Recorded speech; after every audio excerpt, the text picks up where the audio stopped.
Okay, so welcome to our first plenary on the occasion of this IEL Summer School. It's a great pleasure for me to introduce Mikko Laitinen from the University of Eastern Finland in Joensuu. Mikko is, among other things, an elected member of the Finnish Academy of Science and Letters, and his research focuses on social network theory and language variation and change in English, and on the study of world Englishes in Finland and in the Nordic region. Mikko started his university studies in a college in Texas in the 1990s, after which he was a student and doctoral and postdoc researcher at the universities of Helsinki and Jyväskylä. It was at University of Helsinki that I got to know Mikko first. I don't know whether he was still a doctoral student or already a postdoc, but he was a member of Terttu Nevalainen's Varyeng group. So this was when we first met, and you will remember Mikko also said that he attended IEL 1 in 2008 here in Freiburg. And you know, when I got to know Mikko, and since he was a member of Terttu Nevalainen's group, who was really well known for historical linguistics, for historical sociolinguistics in particular, of early modern and late modern English, I therefore also associate Mikko still with his origins, let's put it that way. So he is a historical sociolinguist originally, I would say. I remember a wonderful article on pauper letters in the 19th century English. He also, on and off, I think, remembers that he was a historical linguist sometimes, because I found even a 23 publication on history of personal pronouns in standard English. So sometimes he goes back to that, but basically for the last 10 years his interest has really shifted quite a bit, even though I think it's still in the domain of sociolinguistics. It's only that you no longer work with the normal corpora, but you work with social media data. And in fact, this all started already when he, in 2012, was appointed professor of English at Linnaeus University in Sweden, where he helped establish to establish an interdisciplinary research unit of Center for Data-Intensive Sciences and Applications. This interdisciplinary unit brings together computer scientists, visualization experts, social scientists, and linguists for data-intensive research. So we are getting closer to the topic of tonight's or this late afternoon's plenary. And this unit still exists, right? So you're still on and off going there? Very much. Very much even. All right. So he doesn't sort of sever ties once he is appointed to other positions.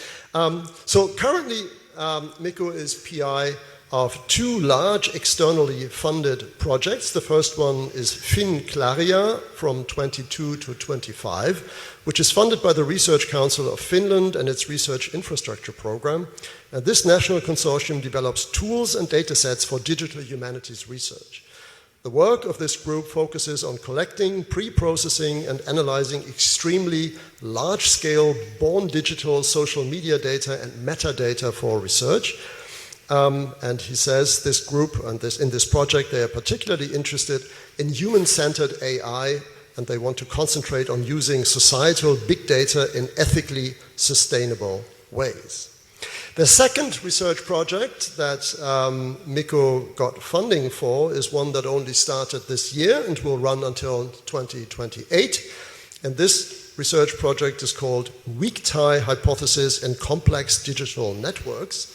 And it tests the validity of the weak tie hypothesis in sociolinguistics by examining how linguistic innovations spread in extremely large social media networks. So this project brings together leading experts from social network theory, data-intensive sociolinguistics, and computer sciences. When I counted correctly, about 20 publications of the last 7 years go to broadly to that kind of area.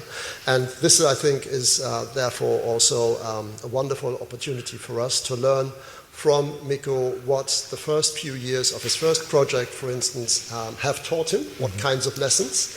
And this leads me then to giving him the floor for his talk, Digital Social Network Analysis, Studying Diffusion of Innovation in Online Data. Off you go. Thank you, Bernd. Thank you very much for these very kind words. Actually, when I left the hotel, I have my family here with me, because this is a beautiful region, of course, and I want to, at least in the Nordic setting, this July is the holiday period, and it was therefore logical for me to bring my family with me. And I asked my wife whether I should tell an anecdote from the first aisle, and she said, obviously, that you must, because I had just defended my PhD. I defended mine in December 2007. And the first aisle was, I think it was August, September 2008. And I had just been, I had been hired for a 6-month postdoc period to start off with. And there was sort of a vague promises that, yes, you produce this and that, and we'll give you a follow-up and things like that. And I remember coming here. I had offers from outside the academia, actually 2 offers. I was in a very fortunate position to be able to have these offers, and I wasn't really sure of whether I wanted to stay in the academia or not. But I'm kind of lucky, I'm happy that I did, because this has been a sort of a fruitful sort of a career path since. I decided to abandon these offers from outside the academia and then stick with the research group that I was part of, and then I was hired to kind of a longer postdoc, first to a longer postdoc position at the University of Jyväskylä, and then to almost by a coincidence to the first professorship in Sweden. But then kind of a one thing led to another, and I'm really happy that this has been the career path that I've taken. But I guess my wife said that tell this, because of the fact that most of you are young doctoral students, some of you might be MA students and so on. So it's really sort of important to follow the path that you kind of feel, that where your intuitions direct you, and also sort of tell this story to highlight that sometimes life is sort of full of surprises and coincidences, and it's not a sort of a direct path. Mine hasn't been a direct path in any ways. But what I'm going to be talking about today is based on a forthcoming article that I wrote together with a colleague of mine, a postdoc in my research group, Dr. Paula Rautionaho, reuse of social media data in corpus linguistics. Corpus linguistics, it's a forthcoming article in the International Journal of Corpus Linguistics, and a kind of a special issue on replicability and reproducibility in corpus linguistics, edited by Martin Schweinberger and Michael Ho. Coming I think published in early 2025. In this article, we go through lessons from Finclaria Consortium. Actually, our work of the Finclaria Consortium, which Bernd kindly mentioned, funded by the Finnish Research Infrastructure program by the Research Council. So Finclaria stands for the Finnish Research Infrastructure for Digital Humanities. And it's funded by the Research Council of Finland. We got the first funding in 2022. There's only 2-year funding phases, and we got a renewal the end of last year for this year and next year. But it's a consortium of various universities in Finland where humanities and social sciences are taught.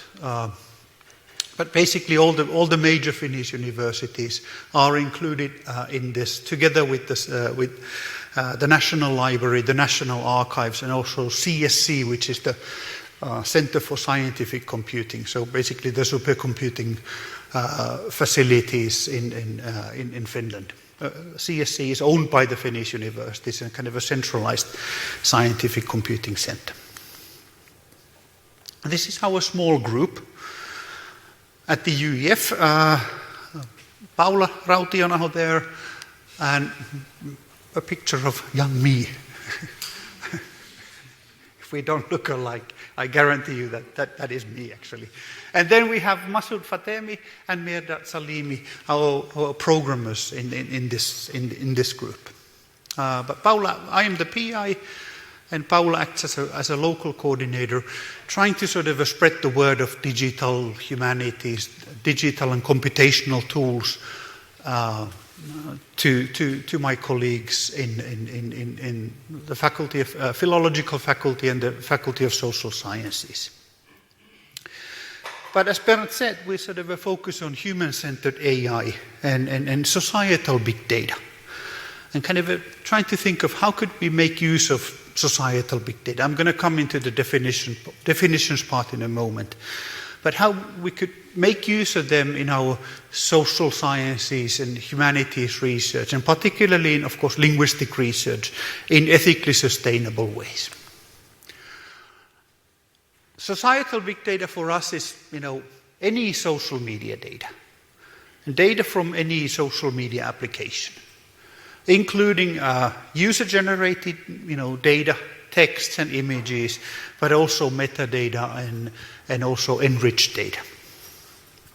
And what we want to do is that we want to make these data available because of the fact that or actually think of how could we sort of, as a community, as a linguistics community, or as linguists, could make use of these types of data more effectively. So in a sense, how do we collect data? How do we pre-process data? How do we enable access to these data? And the main point that I'm going to highlight in this talk is this. So if you remember one thing from my talk, this is the one. I argue that social media data today, that they're underused in English linguistics relative to their potential. Potential, of course, comes from the fact that, these are, large-scale data that could be used alongside, let's say, traditional text corpora. The potential stems also in the nature of the data. Of course, these are user-generated material. Our texts, our multimodal content that we create and that we post in humongous scale.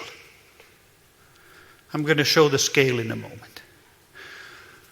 But these data are sort of a real-time archive to our language use.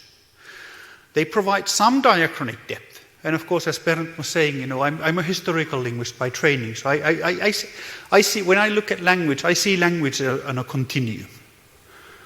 On a sort of a product of historical processes and product of ongoing processes of change. So there's some degree of diachronic depth also in societal big data. It's not awfully long, but it's almost a generation. But for the most part also, there's one really crucial aspect included in societal big data, is that they enable us to see language as it is used in communities. We not only have to think of ready data, and we can see, people, sort of speech communities defined by mutual interest, for instance, people coming together to talk about different things. Or if we look at threads communities, that's language as it is used by us in communities that we have formed, that we feel meaningful, that we see meaningful to our own daily life. So that's another sort of maybe sort of an unused potential in English linguistics and in linguistics in general. But of course, having said that, there's unused potential, I think it's clear that we, as in all research endeavors, that we need to maintain a sort of a critical stance towards material, in the sense that, look at critically of how how beneficial these data are for us. And I try to, so despite the fact that I'm sort of, this is more like a pep talk for societal big data, I really want to also highlight this type of a critical stance as well. When I say that, it's been sort of underused relative to its potential, there are of course, various, pioneering scholars. Jack Reeve, for instance, has done quite, not quite a lot, has done immensely a lot in terms of sort of, highlighting and showcasing how societal big data could be used in linguistic studies. So of course, it's important to mention these pioneers. What I say here is will mostly be programmatic. So despite the fact that I have references to Jack's work here, I try to keep the references to a minimum here. I mainly focus on sort of a potential and limitations and challenges.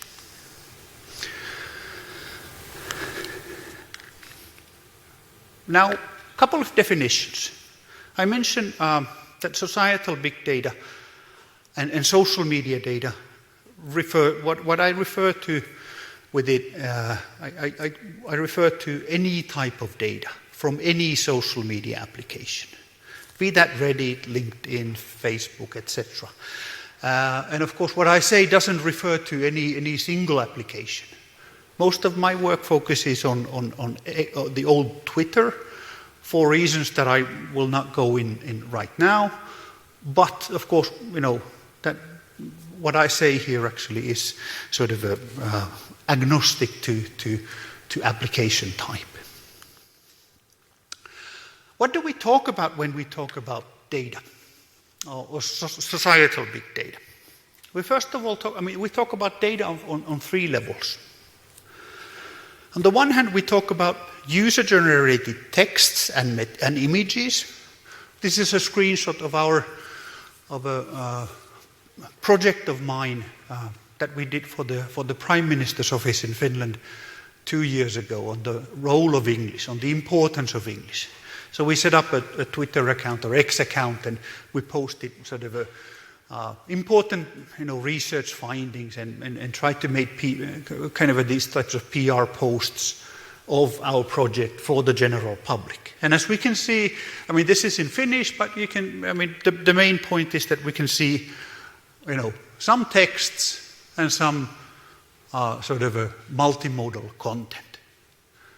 And then we have, of course, related to these, we have these types of sort of quantitative information related to how many times people have seen it and how many times people have liked this post and so on. But this is actually sort of at the very much a surface level. So if we look at data, what types of underlying metadata there are in a message.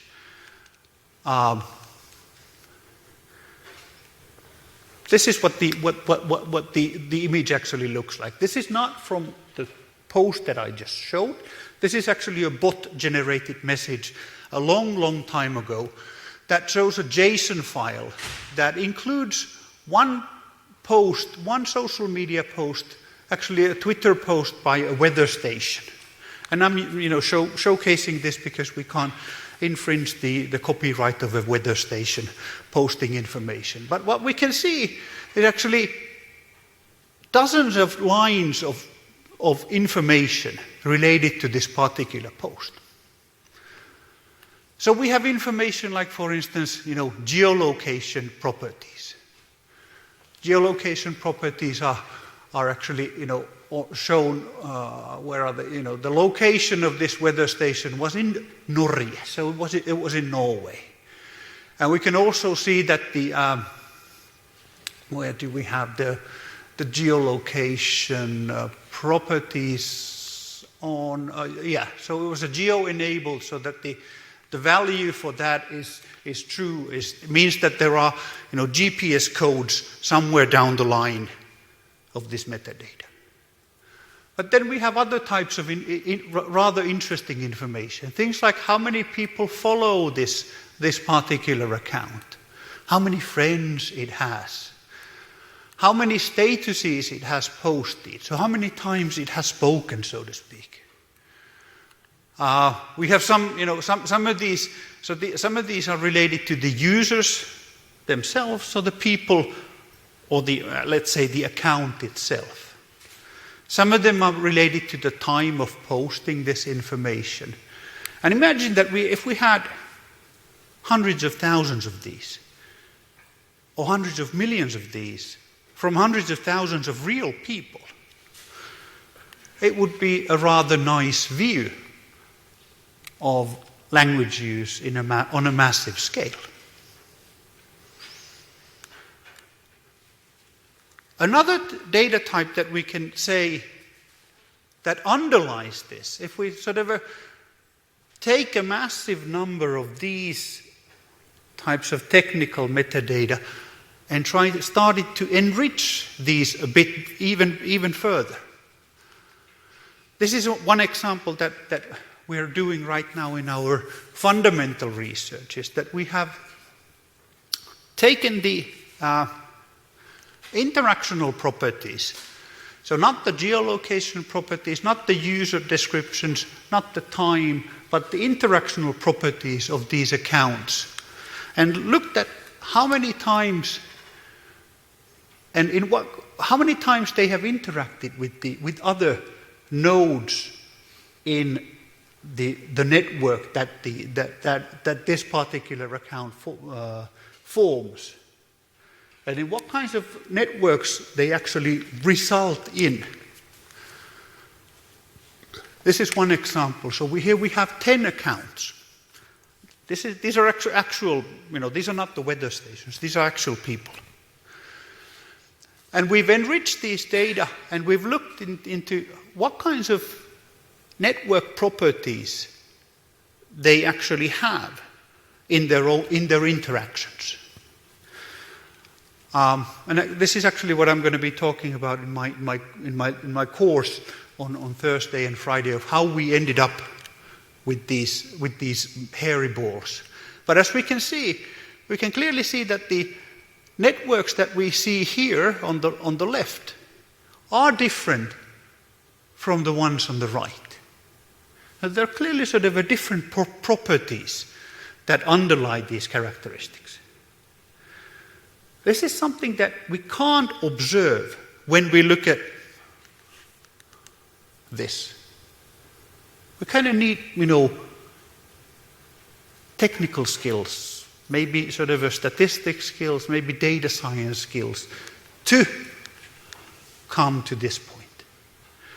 But once we're at this point, we can start looking into things like, for instance, is the language use of this particular network somehow different than, let's say, this particular network?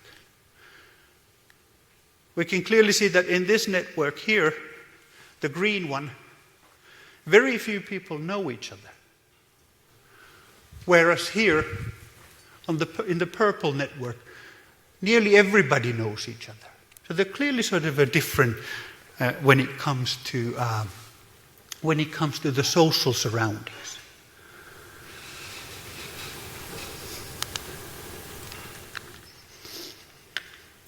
So why? Given that there's quite a lot of information that we can access by looking at social media posts, what are the sort of possible reasons for underuse? Remember the main theme, that social media, relative to their potential, they're underused in linguistics. I'm not sure how scientific this is, but my impression is that the semantic prosody of social media is negative.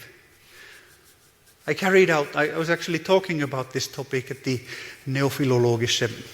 the Neophilological Society of Helsinki back in March, and I carried out a simple Google search in Finnish. I was searching for a phrase, social media as a research material, in Finnish. And these are some of the top hits that I got. The first one, the use of social media includes numerous ethical challenges. Yeah, it is obviously a true statement, but somehow a negative tone underlying there. Or the second one was that the recent research shows that social media has negative influence on mental health. Well, not a very positive news. Might be true, but kind of highlights the fact that when we talk about social media nowadays, we tend to focus mainly on sort of a negative issues. Like, social media is a platform for spreading disinformation and so on. Or if we look at the most followed individuals on social media, this is a list of who has most followers on Instagram. If we look at the list, it's top Cristiano Ronaldo, Leo Messi, Selena Gomez, Kylie Jenner, and so on, so on, so on. My impression is that no serious linguist wants to focus on Kylie Jenner or whoever, Kim Kardashian or Leo Messi and so on. So in a sense, this is sort of maybe one of the reasons. Of course, I'm just trying to get your attention by maybe pointing out a bit of sort of or talking about controversial issues, but maybe some truth behind this is that social media tends to be dominated by certain types of people, and we tend to forget that it's actually still a platform for normal people. So let's now look at the potential. The potential, maybe the biggest factor behind the potential is this. It's the user base. And these are simple statistics, but I hope that they do the trick of showcasing the potential. Is that according to various recent estimates, 60 to 90% of the world population use some social media applications. This is from Statista, kind of a maybe informal estimates that right now the user base is somewhere around 5 billion people. It's estimated to go up to 6 billion people within a few years. On average, it's been estimated that we spend over 2 hours per day on social media creating content, interacting with the content, interacting with the others. And we use numerous applications daily. So in a sense, again, keeping in mind that, most of my examples are from one platform, but what I say is totally agnostic to applications. Another potential is diversity and speed. This is an article by Huang et al. From 2015 or 2016, where they say that they use a corpus of contemporary American English that includes material from 6.6 million people from every municipality in the mainland US, including rural and peripheral locations. In this article, the authors compare their data set to a dialectal database, LAMSAS, the Linguistic Atlas of Middle and South Atlantic States. Another American English dialect database whose collection took 41 years, plus several years to process the data. Of course, data sets like LAMSAS or any other sort of a small and tidy data sets are extremely important, but I think it's also important to see the value of extremely large, extremely diverse data sets like the social media data set that the authors use here.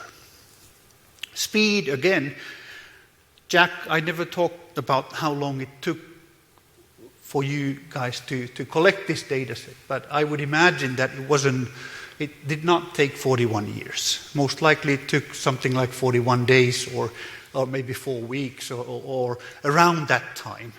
So in a sense, speed of collection is clearly sort of one of the factors in this or one of the potential benefits of social media.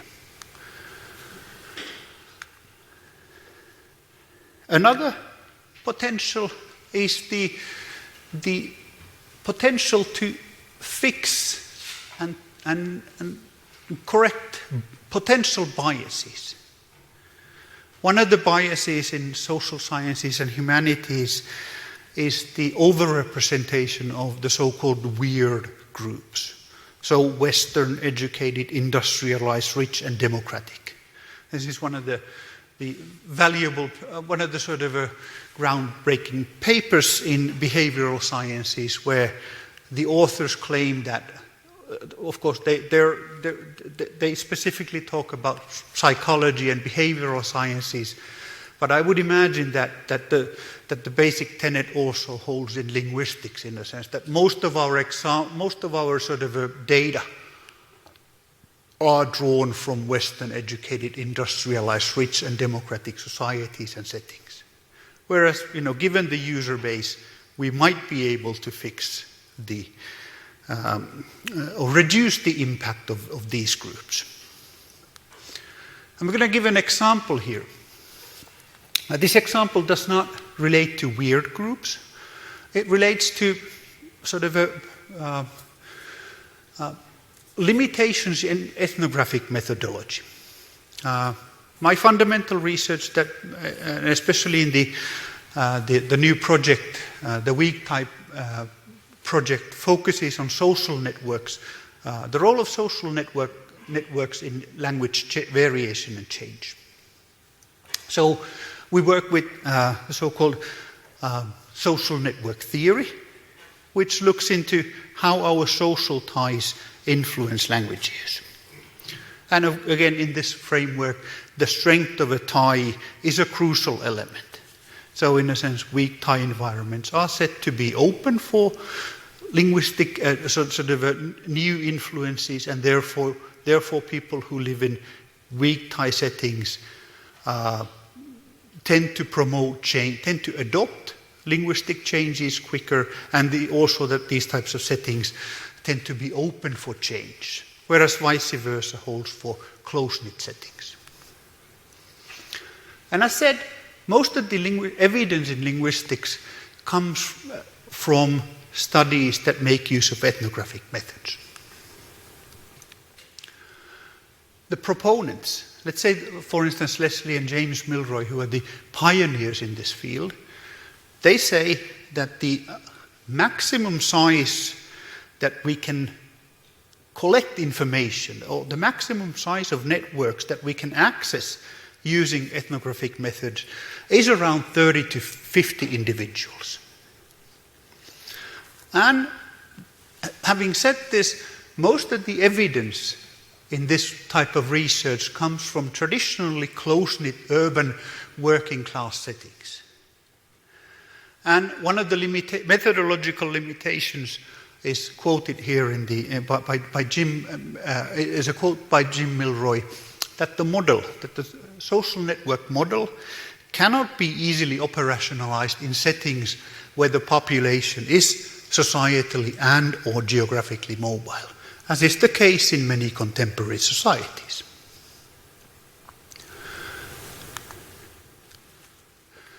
If we look at the average human network sizes then, they're far greater than 30 to 50 individuals. Indeed, this is a sort of a whole kind of an entire scientific field in social sciences of trying to estimate and trying to observe how large our networks actually are.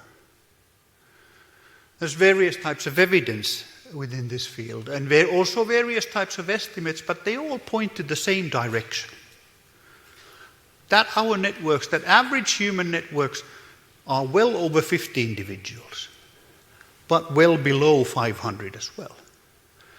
So they're 3, 5, maybe 7, 8 times larger than the networks that have actually been studied in social linguistics and in social network theory. This is an example of a sort of a study that used a huge mobile telephone data set,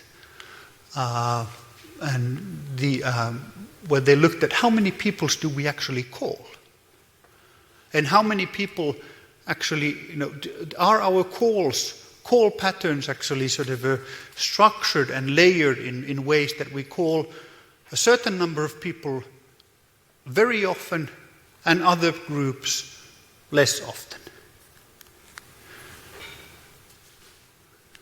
The estimate is actually that, roughly around 150 people that we have in our networks, and that the network structure is also layered. That we tend to call few people very often and a massive number of people extremely rarely. So my point with this, now having given that the topic here is social, sort of a societal big data, is that this is one potential bias that we could fix by looking into extremely large social media data sets. On Thursday and Friday, I'm going to be using, me and my colleague will be using a data set, actually 4 different data sets from social media. The data sets contain roughly 5 billion words altogether. They contain roughly 4,000 networks. And if we look at the average sizes of these networks, we can see that, well, let's say that the median, for instance, the middle value here is around 50. So what we can see is that we can clearly fix this one potential flaw, maybe a methodology, maybe an empirical flaw in social network analysis by looking at that, by saying that half of our networks are actually larger than the upper limit that we can reach with manual methodology. So we can correct these types of biases, kind of empirical biases, by using societal big data. And by the way, the 4,000 networks that we use have been sort of manually handpicked so that they only include sort of what we call genuine humans. So we're not interested in Leo Messi's networks or Kim Kardashian's networks, but sort of a normal people from these various settings. The settings that we have 2 data sets from the US and 2 from UK, both divided into urban and rural. So this is shows the geographic diversity, in a sense that on the top left-hand corner we have the urban centers. These were sort of randomly selected urban centers. So, for instance, we selected the Dallas County in Texas, and then we used the urban centers to select the suburban and rural centers. So, for instance, with the Dallas County, we selected the neighboring Collin County, which was a sort of a suburban neighbor of Dallas. The administrative system in the UK is of course slightly different, but a similar method was used, is that we selected a couple of urban centers and then surrounding sort of a suburban or rural centers. It means that we were within a few weeks. The data collection actually, if I remember correctly, took about 2 months. And then the manual selection process of selecting the 4,000 networks took about a week. I had a student working with me, and we went through the profile descriptions and handpicked the networks. And then it was relatively easy from then on to move on to the data collection. And remember that the data collection, if we have 4,000 networks, we could could have easily had 40,000 networks. Could have easily had 400,000 networks. Just a matter of, optimizing the workflow in the sense that we want to pilot the method first and then scale up if need be.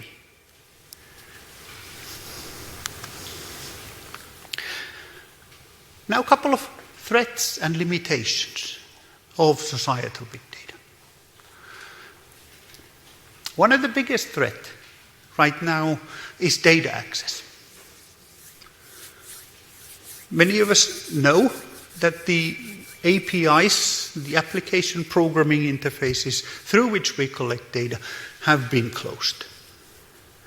Axel Bruns from the Queensland University of Technology calls this the API collapse, which he says that one of the reasons was the so-called Facebook Cambridge Analytica scandal, which was a sort of where the underlying problem was a misuse of data, that there was an ingenious data scientist, a malicious data scientist who created an app that asked people for their social background information, and then what the malicious data scientist did is that they paired up these survey data with real user data from Facebook groups, and started, I would say, gravely misusing our user data.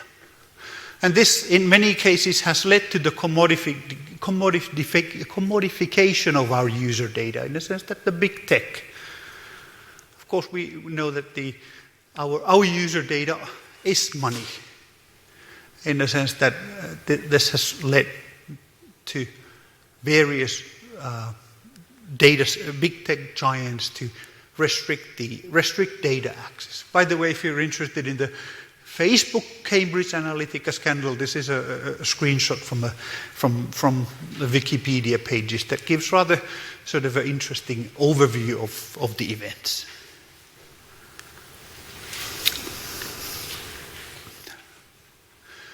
Another potential limitation relates to data management. Sorry, there's a misspelling. Of course, it doesn't require news data-intensive ways, but requires new data-intensive ways of doing linguistics. Meaning that data management rather quickly becomes an issue. That in all the steps of research process, starting from data collection to data enrichment, to analysis, to visualizations, it requires technical competencies, because the size and complexity of our data, of many data sets, is immensely large. We're really talking about big data here. Our network data sets that I just mentioned, their size is around 2.3 terabytes. Means that, if we translate it into something that we as linguists can understand, it's equivalent to, in size, to roughly 1.4 billion pages of text. So we talk about, immensely large material. We also talk about immensely complex material. So for instance, in our data set, there are over 3 million interactions, possible connections. Of course, some of these connections might be utilized 100 times, or some of them might be utilized 1,500 times. So we have to multiply the number of connections to the actual uses of these connections. And if we have 3 million connections from hundreds of thousands of people, it is clear that we require computing power. We require technical competence to manage these types of data. My impression is that supercomputing is not widely used in linguistics yet. But given the immense size of many of the data sets, the immense complexity of some of the data sets, it's only a sort of a matter of time when they will be used. And of course, when they will be used, this means that we also need to be able to verify and replicate some of the findings. And if we don't have the capabilities, So if only one group has, or if very few people have the ability to use, let's say, supercomputing facilities, that becomes problematic, because we would need to be able to verify, to be able to replicate the results. So in a sense, that kind of leads to rethinking how we work and what kinds of collaborative connections we need in the future. What has worked for us has been this type of a clearly outspoken rule that, any collaboration that needs to lead to a win-win for both of the parties. So if we try to find connections from data sciences, there needs to be benefits for both us in linguistics and those working in data sciences. That has been sort of a usual and maybe a beneficial way of acquiring partnerships and acquiring new connections across disciplines. Also, on a sort of a macro level perspective, I think it's also extremely important that cross-disciplinary collaboration leads to reduced duplicate efforts. So if we think of English linguistics, for instance, as a community, there are people who specialize on that. It's integral that we have research groups that specialize in certain tasks, for instance, or certain types of analyses. Because it does not make sense for all of us to try to learn something that some other people can do better than we, for instance. I'm going to come back and try to showcase this through an example in a moment. I think it also challenges the kind of a societal big data also, and data management will challenge our teaching in the future. So I think this is a sort of an extremely important topic to be kept in mind whenever we design our curricula, for instance, on a European level, on a global level, or in our sort of own universities. I think we'll, just like the quantitative turn in linguistics has challenged us, I would imagine that this type of sort of a societal big data and data-intensive research will challenge us. Even if it hasn't already done so, it will challenge us in the near future. I think we need to think in terms of our teaching. We need to think of what do we teach in terms of data literacy? What do we teach in terms of programming competencies? Or what do we teach in terms of our future graduates of cross-disciplinary collaboration? What kinds of tools and competencies do we need to give to our future graduates in the field as a result of increased data-intensive methods? Couple of challenges and outlook. The first one is this. It was really good when we did it was not the Kahoot, what was the app that we used in the opening session? Menti. Yeah, Menti. It was really good to see that social linguists were leading the pack, leading the group in many ways. My impression is that one of the potential consequences of societal big data is that the level of analysis will be more often than not the individual. Because on social media, as we all know, everybody has an ID. Everyone is identifiable through an identifier. So in a sense, linguistics most likely will gear towards social linguistics and our need to and the need for individuals to form communities. And I want to introduce a favorite quote of mine from more than 50 years ago by William Labov.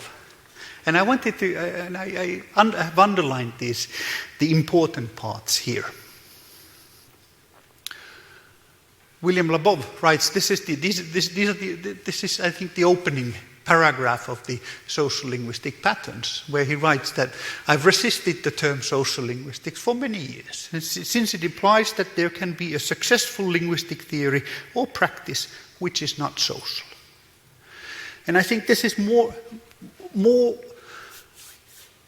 accurate and more contemporary than ever.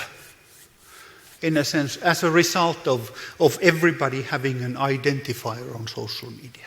In a sense that it highlights the social aspect of our communication on social media.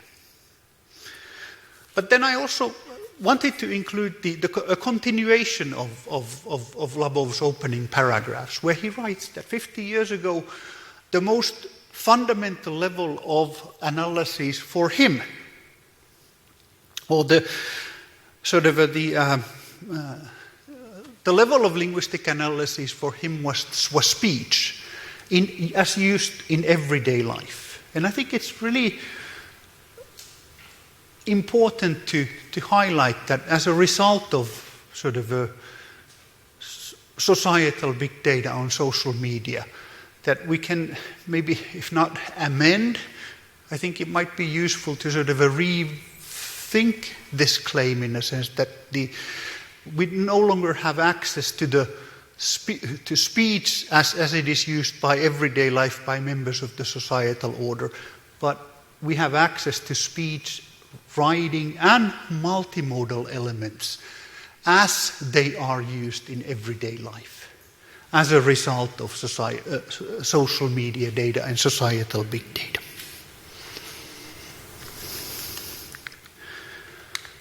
A couple of other things. One of the challenges, one of the things that we need to keep in mind. I'm not an expert on this, but definitely I think the generative AI and large language models have changed the ball game quite dramatically since the end of 2022. So how do we ensure, when we study social media data and societal big data, how do we ensure that we would study authentic language use by genuine humans rather than something which is a reflection of reality through the generative AI? Our solution to this is that we limit the analysis to material to prior to 2023. So in a sense as if to reduce the potential risk of automatically generated material. We have one of our doctoral students who's doing a doctoral work on digital humanities. He's working on tools to label AI-generated content. I don't know whether that is the future, but at least something to be kept in mind in the future.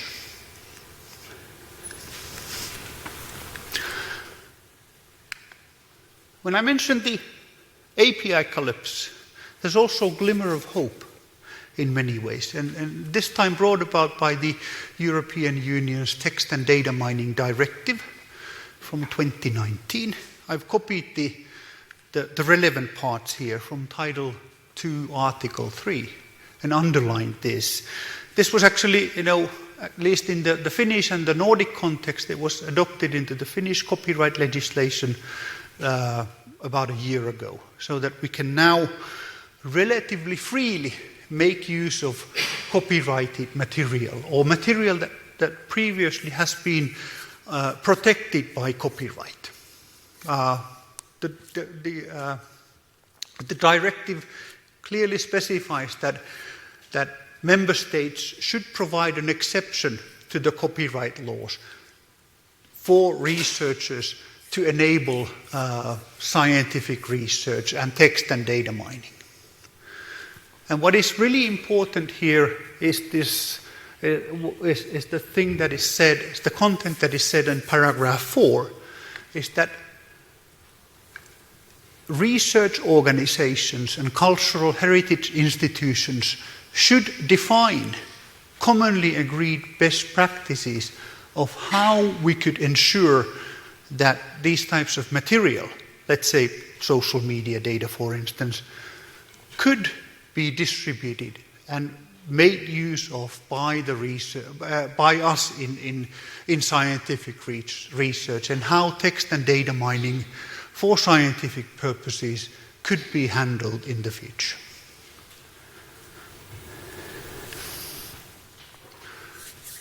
At least also in the US, this type of fair use of material for the purposes of education and research has been interpreted to permit at least some text and data mining uses, similar to the European legislation.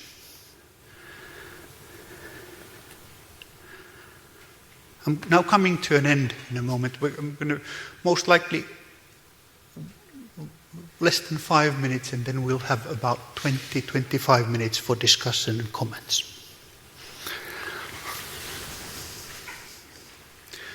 One of the things that challenges us in the future will be of how we tackle the API collapse. How do we tackle the fact that big tech has now closed down many of the routes for societal big data?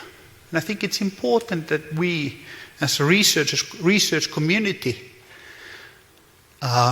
put sufficient political pressure on our legislators on a national level, on a European level, on a global level, so that we as researchers would have better access to societal big data, and so that we would be able to reuse social media data for our research purposes. So we need to find sustainable ways of having the best and the most comprehensive data available for our fundamental research. And I think it would be a sort of one extremely important task for scientific societies like ISLE, for instance, to engage in this, because as became evident in Bernd Kortmann's opening talk of this summer school, in many ways English linguistics has been at the forefront of many sort of technical revolutions and technological revolutions in research, in the research world. I think this would definitely be something that we would need. We need to exercise our sort of powers to influence decision makers, so that we wouldn't be feeling the full impact of the API collapse.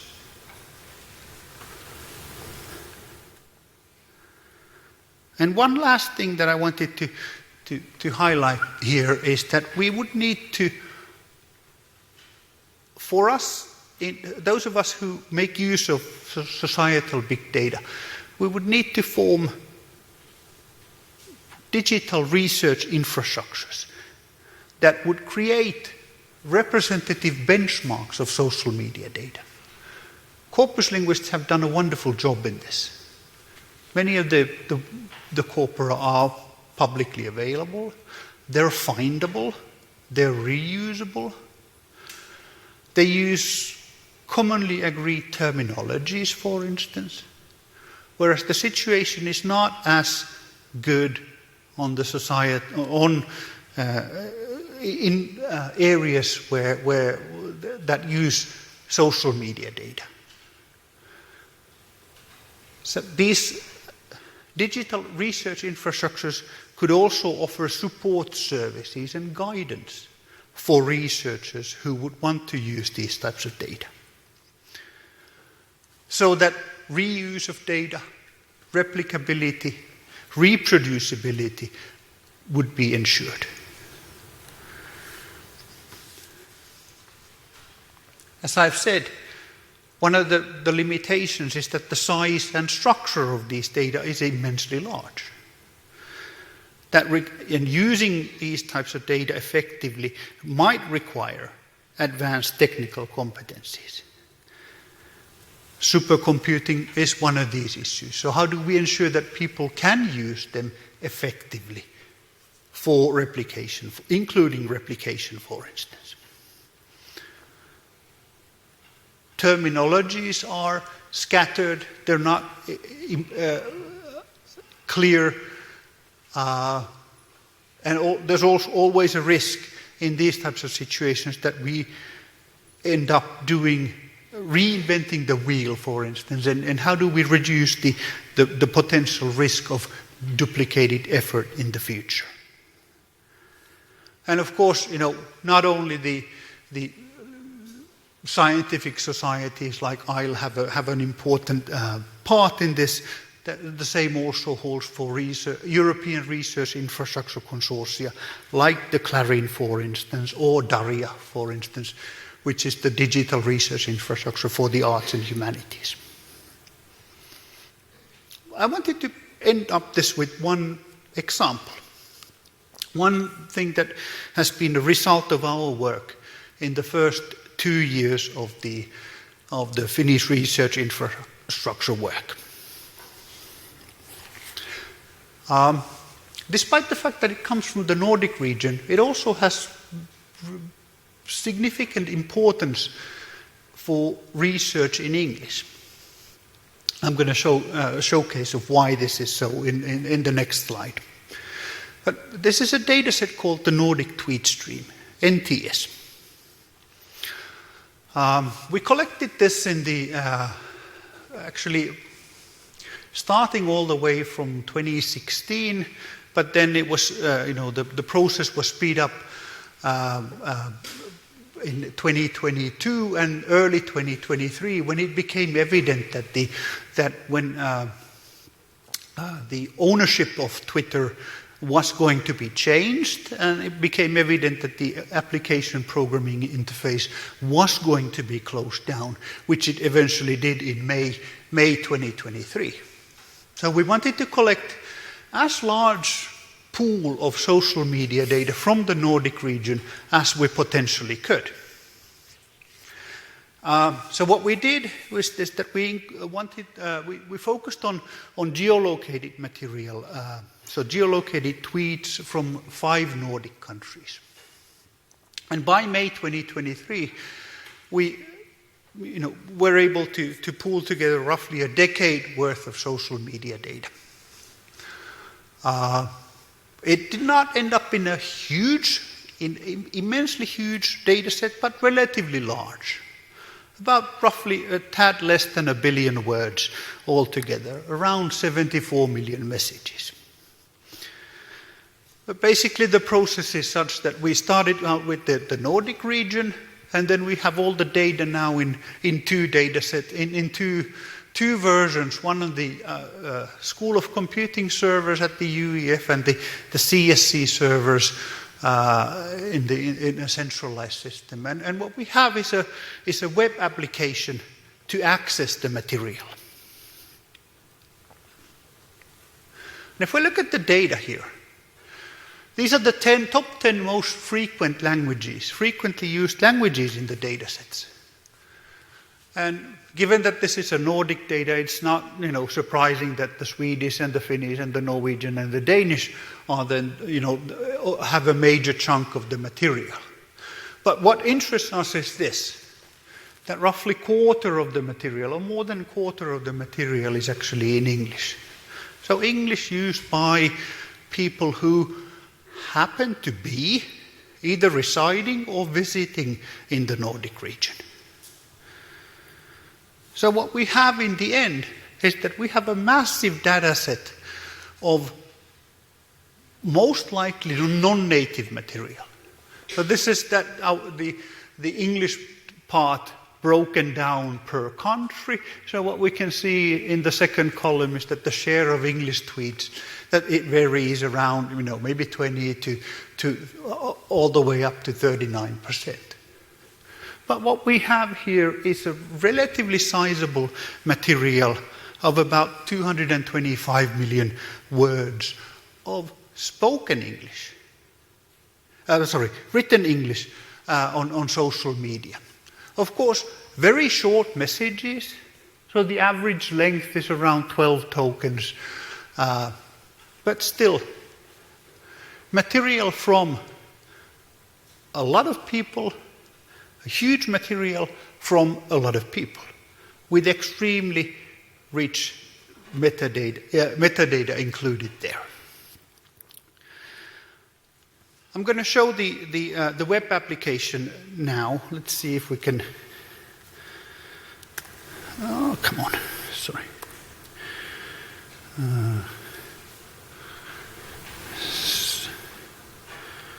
So what we wanted to do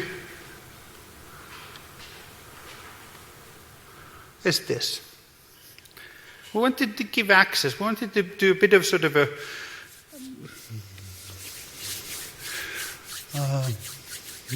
benevolent hacking activities, in a sense, making these data available. Because of the fact that the legislation, the copyright, European level text and data mining directive specifically gave us a freedom to come up with the commonly agreed best practices of making data available. We don't have all the data here because this is a pilot version, but it's about, if I remember correctly, about 2 years worth of data. So basically what we can do with this is that we can search for any type of material.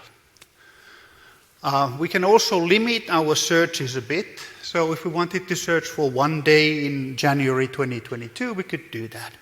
Or if we wanted to only do, include Denmark as the material and so on, we could do that. But I'm just going to showcase, hoping that this works. One of the things that for instance, within the past few years in the Nordic region has been a sort of a discourses on whether to join the North Atlantic Treaty Organization, NATO. So what we could do here is that we could take a look at what kinds of discourses are carried out in the Nordic region in terms of, in this sample data set.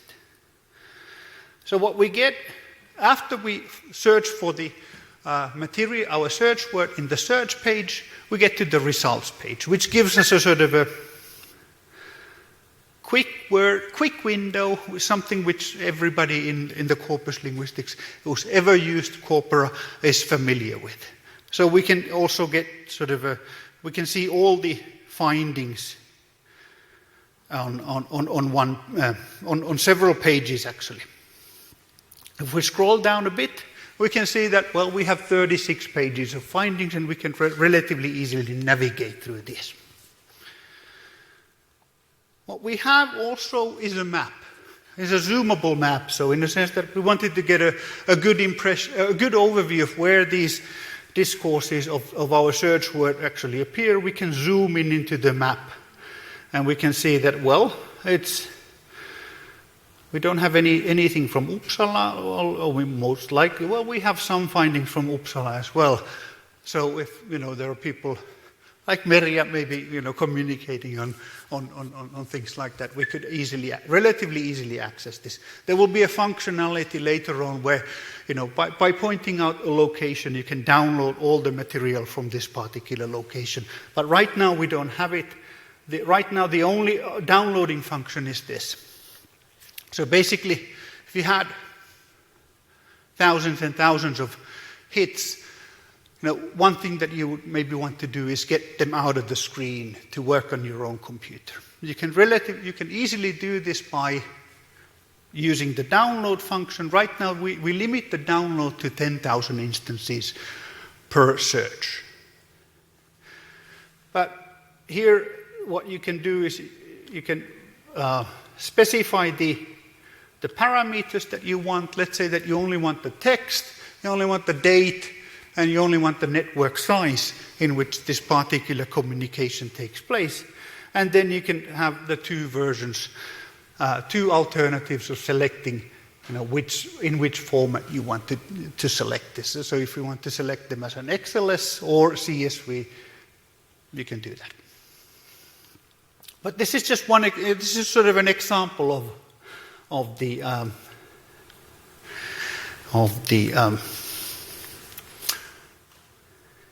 tool. But right now I'm coming to an end. And it took me longer than I expected. I got carried away. But what I've tried to do here in this talk, try to highlight the potential of very large-scale social media data for linguistic research. I've acknowledged that we have seen pioneering first studies, but I think we've only seen the beginning. It's clear that social media data contain limitations. I've, for instance, ignored the most obvious limitation that certain groups are overrepresented, typically young men. And I've also highlighted that there are potential threats into this, but I've also argued that the benefits clearly outweigh the limitations and threats. And I think one important lesson is that we need, in the future, we need more collaboration. And more collaboration between us in linguistics and those in technical fields. And also that we need to build digital research infrastructures, better digital research infrastructures in the future.